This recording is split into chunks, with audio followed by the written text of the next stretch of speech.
నోటితో సర్ది చెప్పాల్సింది నేను అనవసరంగా కుట్టాను.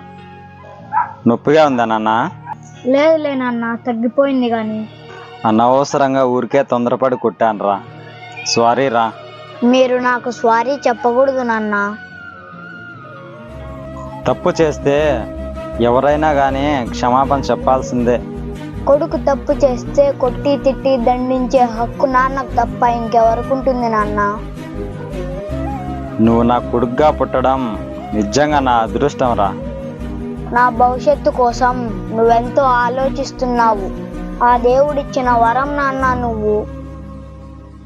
నిన్ను కొట్టినానని ఇప్పుడు నిజంగా బాధపడుతున్నాను రా. కొడుకు బాగు కోసం తండ్రి కొట్టినా తిట్టినా తప్పు లేదులే నాన్న. అందరిలా కాకుండా నన్ను చాలా అర్థం చేసుకున్నావు నాన్న. నీ కడుపున పుట్టిన నేను నీలాగే అవుతాను నాన్న.